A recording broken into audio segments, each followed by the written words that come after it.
10 years ago, my ex cheated on me and called me a failure. Last night, she sat in my restaurant, telling me how sorry she felt for my life, having no idea that I own the entire building. She just slipped me her number, asking to cheat on her husband, and I'm about to write the final chapter of our story.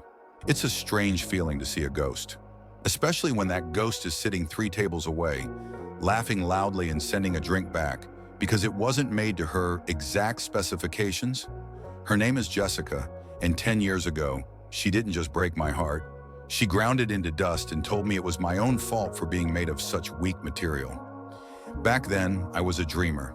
I was a 22-year-old kid with a head full of ideas for apps and software, working out of a cramped garage that always smelled faintly of motor oil and shattered hopes. I was in love, the kind of stupid, all-consuming love you only feel when you're young enough to believe it's indestructible. Jessica was my world, and I, apparently, was her project, her fixer-upper. She came from a family of doctors and lawyers, people who saw life as a clear, linear path. University, prestigious job, success. My path was a tangled mess of code, failed prototypes, and a stubborn refusal to get a real job. She saw it as her duty to save me from myself. She'd edit my resume, circle job ads in the newspaper, and sigh dramatically when I'd try to explain my latest breakthrough in user interface design. The end came swiftly and without mercy. It was a Tuesday. I remember that because we were supposed to go see a movie. I'd just sold a small piece of code for a few $100s, a fortune for me back then, and I wanted to celebrate. She met me at the door to my apartment with a box in her hands. It was my stuff. I can't do this anymore, Alex. I can't tie my future to a man who refuses to grow up. My parents are asking what you do for a living, and I'm embarrassed to tell them the truth. You're going nowhere. I tried to argue to tell her about the small victory, but she cut me off. The final blow came when I found out she hadn't just been planning this. She had been cheating on me for the last 2 months with an accounting student she called a man with a plan. The breakup wasn't just a breakup, it was a character assassination. I was a failure, a loser, a boy playing with toys in a garage while real men were building futures. Her words haunted me for years. They became the fuel. Every line of code I wrote, every investor meeting I sat through, every 18-hour workday was powered by the echoing ghost of her voice telling me I was nothing. And now, here she was, 10 years later. I was sitting in a quiet corner of the Atlas, one of the most exclusive restaurants in the city, finalizing a charity endowment with my business partner, Chris. And by my business partner, I mean he's the COO of the tech empire I built from the ground up, the same empire I started building in that garage. And by the Atlas, I mean my restaurant, in my building. Chris noticed me staring. You okay, man? You look like you've seen a ghost. I just nodded. Something like that. She didn't recognize me at first. I looked different now. The perpetually tired, scrawny kid was replaced by a man who wore a well-tailored suit and the quiet confidence that comes from turning nothing into a 10-figure valuation. But as she walked past my table, our eyes met. Her jaw went slack. Alex? Oh my God, Alex, is that you? The next 20 minutes were a masterclass in condescension. She painted a picture of her perfect life. Married to a successful surgeon, 2 beautiful kids, a lovely house in the suburbs. She spoke about my old hobbies with a kind of pitying amusement. I always wondered what happened to you. It's so tough out there without a proper degree, isn't it? Are you doing okay? You're looking well, at least. I just smiled and played along. I told her I was in the tech space doing some consulting. I let her fill in the blanks, and she filled them with failure. I could see the satisfaction in her eyes. She had been right all along. She had dodged a bullet. The final, unbelievable moment came as she was getting ready to leave. She leaned in close, her voice dropping to a conspiratorial whisper. You know, my husband is great, but he's so predictable, boring. We should really catch up properly sometime. Just the 2 of us. It was always so exciting with you. The unpredictability. She slipped a napkin into my hand with her number on it.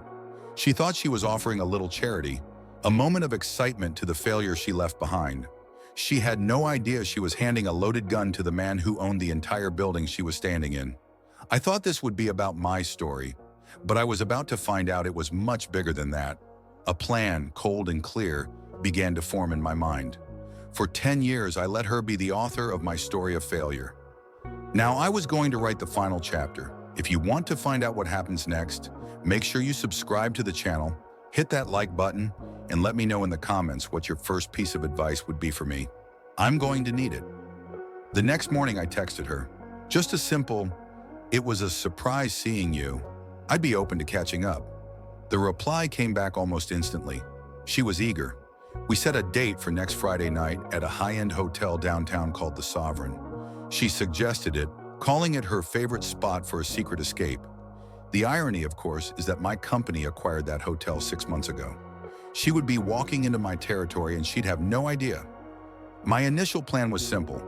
Get her in the room, have her husband walk in, and watch the fireworks. It felt like clean, poetic justice. But then, following the advice of some of you in the comments, I decided to do a little research on the husband, Mark. I needed to know what kind of man I was dealing with. I expected to find some arrogant, flashy surgeon. I was wrong. So wrong. His social media wasn't private. It wasn't a gallery of expensive cars or lavish vacations. It was a shrine to his family. Post after post of his son's soccer games. Pictures of him and Jessica, where he looked at her with pure adoration. A heartfelt post for their anniversary just last month, where he called her his rock, his everything, the woman who made his life complete. There was a picture of them on a charity run, another of him teaching his son how to ride a bike. That's when I understood that my target wasn't just Jessica anymore. This wasn't the man I had pictured. This was a good man, a loving father and a devoted husband who was being played for a fool. The cold satisfaction I felt began to curdle into something else. This wasn't just about my revenge anymore. An innocent person was caught in the middle of this, and he deserved better than to be a pawn in a dramatic gotcha moment. I talked it over with Chris. We were in my office overlooking the city lights. "This changes things, doesn't it?" I said, showing him Mark's profile on the monitor. Chris leaned back, stroking his chin. He's always been the more level-headed one. It doesn't change what she's doing, Alex. It just raises the stakes. This guy isn't collateral damage. He's the primary victim. Your revenge can wait. His reality can't. He was right. My anger at Jessica was one thing, but the sympathy I felt for Mark was overwhelming.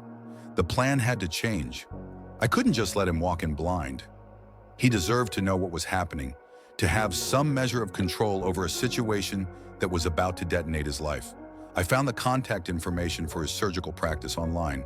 I had his office number. My hand hovered over my phone for a long time. Making that call would be crossing the Rubicon. There would be no going back.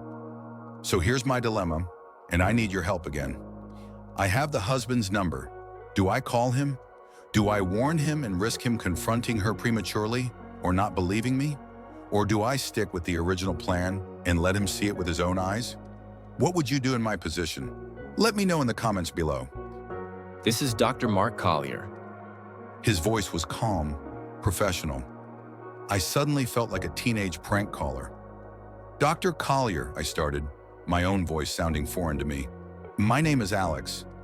We've never met, but I believe we have a mutual acquaintance. Your wife, Jessica."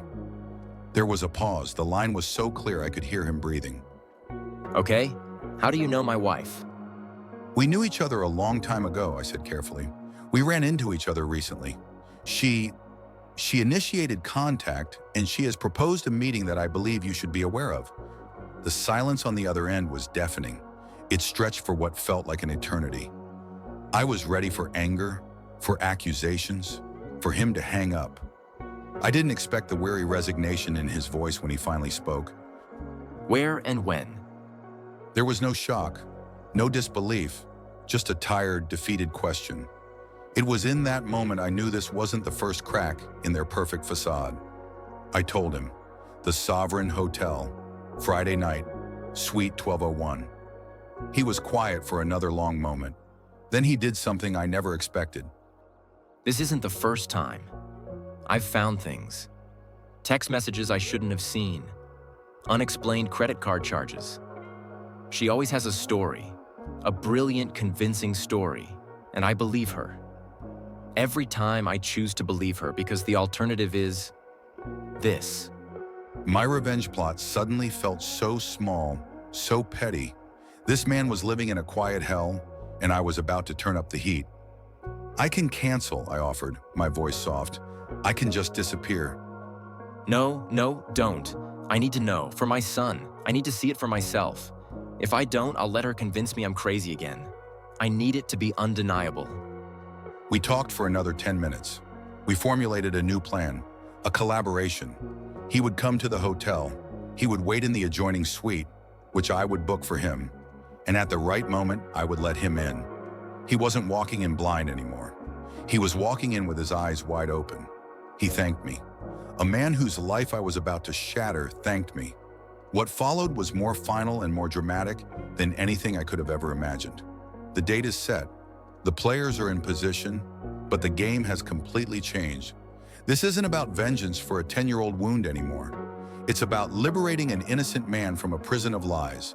And honestly, that's a much heavier weight to carry. The meeting is in 2 days. I'm not even sure how I feel anymore. How do you think she's going to react when she sees both of us there? What do you think her first words will be? Speculate in the comments. Friday night arrived with the slow, deliberate dread of a gathering storm. I was in Suite 1201 an hour early. It was one of the hotel's finest, with a panoramic view of the city I had helped build. In the next room, Mark was waiting. We hadn't spoken, just a single text from him. "I'm here." She arrived exactly on time. She looked stunning, and she knew it. She walked in, carrying a bottle of champagne, her smile a mixture of conquest and conspiracy. You have to get a suite? Trying to impress me, Alex? I never took you for the type. She brushed past me, her perfume filling the room.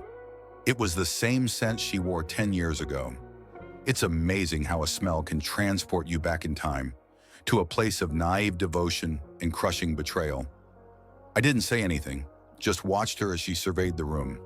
She was practically purring with satisfaction. This, in her mind, was the ultimate proof. The loser she'd left behind was so desperate for her attention that he'd splurge on a fancy hotel suite just for a chance to be with her again. You know, I knew you always had a little spark in you. You just needed the right motivation. Maybe me leaving was the best thing that ever happened to you. She turned to face me, her eyes glinting. "My husband thinks I'm at a charity gala tonight.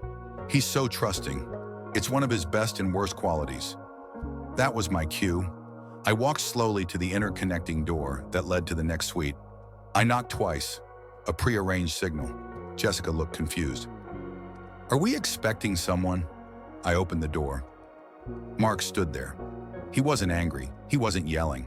He just looked empty. His eyes were fixed on his wife, and in them, I saw a universe of love collapse into a black hole. Jessica's face went through a rapid-fire series of expressions. Confusion, then shock, then panic, and finally a desperate attempt at indignation. Mark, what are you doing here? Alex, what is this? Are you stalking me? Did you call him? She immediately tried to frame me as the aggressor, the crazy ex, but her voice was trembling. Mark didn't even look at me. He just took a quiet step into the room. The charity gala, Jessica? Is that what you told me? "He's lying," she shrieked, pointing at me. "He's obsessed with me. He's been harassing me since we ran into each other. I came here to tell him to leave me alone." It was a good performance. 10 years ago, I might have even believed it. But I wasn't that kid anymore. "The restaurant you ran into me at," I said, my voice perfectly calm. "It's called the Atlas. I own it. This hotel, the Sovereign. My company owns this too. The only person being dishonest in this room, Jessica, is you." The blood drained from her face. Her fabricated reality, her narrative of my failure and her success, evaporated in an instant. She looked from me, the man she'd dismissed as a loser, to her husband, the good man she had betrayed. There were no more lies to tell. Mark just shook his head slowly. We'll talk at home, Jessica. Give me the car keys. She handed them over, her hands shaking. She didn't look at me again. She followed her husband out of the room and the door clicked shut, leaving me alone in the silent, opulent suite. It was over. I should feel victorious, but I just feel quiet. I did what I set out to do, but it wasn't the celebration I imagined. Was it worth it? Did I do the right thing in the end? I'd appreciate your final thoughts. It's been half a year. The silence after that night in the hotel was absolute. I heard nothing from Jessica or Mark, and I didn't seek it out. I threw myself back into my work, but something had shifted. The ghost in my machine, the one that whispered failure, was gone. I wasn't powered by a need for revenge anymore. I was just free. Then 2 weeks ago, I got a text from an unknown number. "Alex, it's Mark Collier. I was wondering if you'd be willing to meet me for a coffee. I feel I owe you a conversation." We met at a small, neutral cafe far from any of my properties. He looked different. Thinner, perhaps, but his eyes were clear for the first time. There was no sadness in them, just a quiet strength. He told me everything. They were getting a divorce. It was messy and painful, but it was happening. He said the hotel room wasn't the end of the lies, but the beginning of the truth. He found out she had been doing this for years with several different men. She had drained a significant amount of their savings to fund her lifestyle. My reveal was just the tip of a very large iceberg. He told me the hardest part was telling his son, but they were in therapy now, and for the first time in a long time, his home was a place of honesty, not secrets. Then he looked at me across the table. I wanted to meet to say thank you. You didn't have to call me. You could have gone for your own revenge, humiliated me along with her. But you chose to give me the truth. You gave me my life back, Alex. My real life. How can I ever repay you for that? I just shook my head. You don't owe me anything, Mark. I think in a weird way we freed each other. We finished our coffee, talking about work, his son, the future. There was no awkwardness. It felt like talking to an old friend. As we left, he shook my hand. It was a firm, genuine handshake. That night, I realized my revenge was never about destroying Jessica. It was about reclaiming my own story. She didn't define me as a failure then, and her actions don't define my success now. The satisfaction didn't come from her downfall, but from the quiet, unexpected decency of a man I barely knew, and from finally, truly, letting go of the past. The final chapter wasn't about her at all. It was about me. Thank you all for coming on this insane journey with me. Your advice and support were invaluable every step of the way. It's been a wild ride, but it's finally over.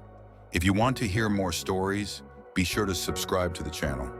You never know what life is going to throw at you next.